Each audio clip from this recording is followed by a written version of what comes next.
नमस्कार दोस्तों।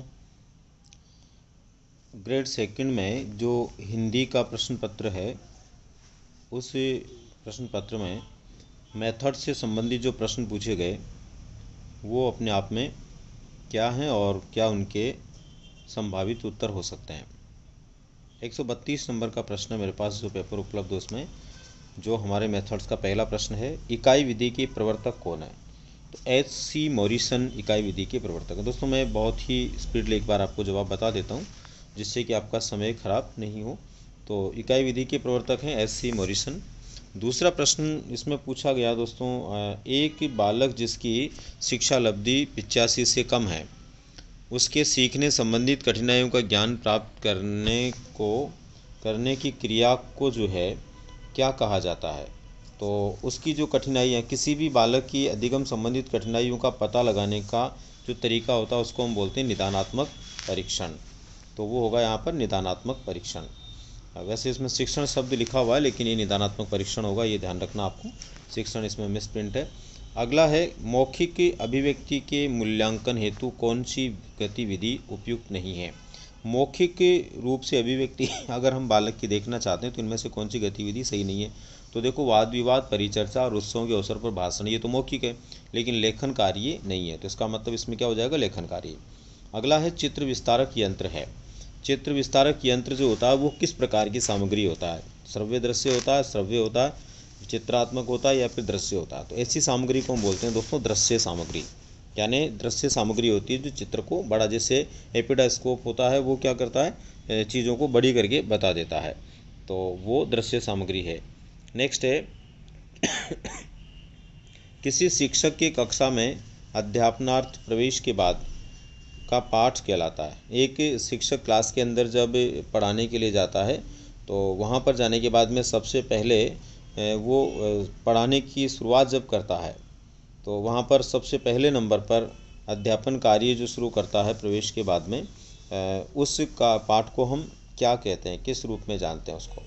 तो पाठ प्रस्तुति पूर्व भाग होता है। ये क्या होता है, पाठ प्रस्तुति पूर्व भाग। इसके बाद में नेक्स्ट है, भाषा शिक्षण का सिद्धांत नहीं है। इनमें से भाषा शिक्षण का, तो देखो, स्वाभाविक विधि, व्यक्तिक भिन्नता सिद्धांत और रोचकता, ये सिद्धांत तो होते हैं लेकिन स्वाध्यायी विधि का सिद्धांत सामान्यतः इसमें नहीं देखा जाता। तो स्वाध्यायी विधि। इसके बाद में नेक्स्ट है 138 नंबर का प्रश्न, ये जो है भाषा से जुड़ा हुआ दोस्तों। तो इसका जवाब भाषा के आधार पर आपको प्राप्त होगा। मैं इसका जवाब देने की स्थिति में नहीं हूँ। इसके बाद में नेक्स्ट है, हर्बर्ट के पंचपदीय पाठ योजना का तार्किक क्रम है। हर्बर्ट का जो पंचपदीय पाठ योजना का तार्किक क्रम है वो क्या है। तो हर्बर्ट के अनुसार जो पाठ योजना होती है उसमें 5 पद हैं। सबसे पहले प्रस्तावना, प्रस्तुतिकरण, और फिर उसके बाद में प्रस्तावना, प्रस्तुतिकरण, तुलना, सामान्यीकरण और प्रयोग। तो इसमें होगा चौथा दोस्तों, विकल्प नंबर 4 इसका राइट आंसर होगा। इसके बाद में, हमारे विद्यालय में ऐसे छात्र पाए जाते हैं जो दोष रहित हैं परंतु उन्हें अपनी क्षमता बढ़ाने के लिए सहायता की आवश्यकता है, किसने कहा है। तो जहाँ तक मेरा आइडिया है दोस्तों, जॉन डीवी का ये विचार होना चाहिए। फिर भी आरपीएससी क्या मानती है वो एक बार इसमें हम देखेंगे। बाकी जॉन डीवी जहाँ तक मेरा मानना है इसमें होना चाहिए। इसके बाद में, कर्म गति टारे हु नहीं टरे को एक शिक्षक अंतर कथा के माध्यम से विस्तार पूर्वक प्रस्तुत कर रहा है। वह शिक्षक पद्य शिक्षण की किस विधि से अध्यापन कार्य कर रहा है। तो जब विस्तार पूर्वक किसी बात को बताते हैं तो वहाँ पर अध्यापन कार्य जो होगा वो किस विधि से होगा। तो भाव, तुलना, समीक्षा और संभाषा नहीं होगी, यहाँ पर होगी व्याख्या विधि। व्याख्या विधि से वो ऐसा कार्य कर रहा है। आगे है, रंगमंच प्रणाली का दूसरा रूप है। रंगमंच प्रणाली का दूसरा रूप इनमें से होगा दोस्तों कक्षाभिनय प्रणाली। कक्षाभिनय प्रणाली, कक्षा में अभिनय करवाते हुए पढ़ाना। नेक्स्ट है, नाद सौंदर्य, भाव सौंदर्य एवं विचार सौंदर्य का अभ्यास कराया जाता है। तो हमेशा इस तरह के सौंदर्य की बात आती है तो वो आएगा पद्य शिक्षण में। पद्य शिक्षण में इसका करवाया जाएगा। आजकल वर्तनी संबंधित अशुद्धियाँ माध्यमिक स्तर तथा उच्च माध्यमिक स्तर पर काफ़ी पाई जा रही है, जिसका कारण नहीं है। कौन सा कारण नहीं है इसका।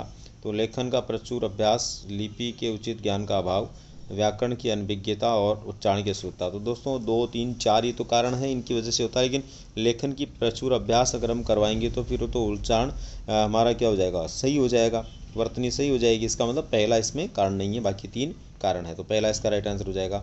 अगला आगमन प्रणाली का रूप है, पाठ्यपुस्तक, सूत्र, समानांतर प्रणाली और प्रयोग। तो प्रयोग प्रणाली होता है, आगमन का एक रूप होता है प्रयोग प्रणाली। नेक्स्ट है, अपने विचार को सदियों तक सुरक्षित रखने हेतु निम्न में से किसकी आवश्यकता है? लिखित अभिव्यक्ति, मौखिक अभिव्यक्ति, श्रवण अभिव्यक्ति, वाचन अभिव्यक्ति। तो लिखित अभिव्यक्ति, अपने विचार को लंबे समय तक सुरक्षित रखने के लिए लिखित अभिव्यक्ति की ज़रूरत होती है। अनुभूति प्रधान पाठ किसे कहते हैं? कौन से पाठ को अनुभूति प्रधान पाठ के रूप में हम जानते हैं? तो साहित्यिक पाठ जो होते हैं दोस्तों, उनको हम अनुभूति पाठ के नाम से जानते हैं। अगला है, निम्नलिखित में से कहानी शिक्षण का उद्देश्य है? कहानी शिक्षण का उद्देश्य है उचित यति, गति एवं लय का विकास करना, भाषा में सौंदर्य की समझ विकसित करना। इसमें आएगा दोस्तों बोध, कल्पना एवं तर्क शक्ति का विकास करना। कहानी हमेशा बोध, कल्पना और तर्क शक्ति का विकास करने से संबंधित कार्य करती है, या इसके लाभ उसमें मिलते हैं। भाषा किस प्रकार का विषय है? ज्ञान प्रदान, क्रियात्मकता प्रधान, तथ्यात्मकता प्रधान, सूचनात्मक प्रधान। तो भाषा वैसे तो ज्ञान प्रधान विषय है, और इसमें जो है क्रियात्मकता प्रधान भी हो सकता है ये, लेकिन अभी आपको ज्ञान प्रदान ध्यान में रखना है। आरपीएससी क्या मानती है? क्रियात्मकता प्रदान इसलिए हो सकता है कि ये अन्य विषय पढ़ने की क्रियाओं के लिए उपयोग में आता है, लेकिन संभवतः इसका पहला राइट आंसर होगा। अगला है, वस्तुनिष्ठ प्रश्न का प्रकार नहीं है।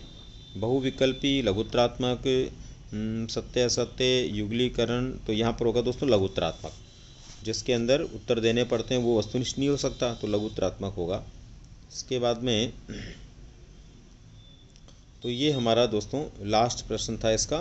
तो इस तरह से ये थे हमारे टोटल प्रश्न जो कि मेथड्स के अंदर पूछे गए। उम्मीद करता हूँ सभी ने अपने उत्तरों को सही किया होगा, और निश्चित रूप से आप अपनी सफलता के अंदर इन प्रश्नों से सहयोग प्राप्त करके सुनिश्चित सफलता की ओर होंगे। मिलते हैं दोस्तों फिर किसी नई जानकारी के साथ में। धन्यवाद।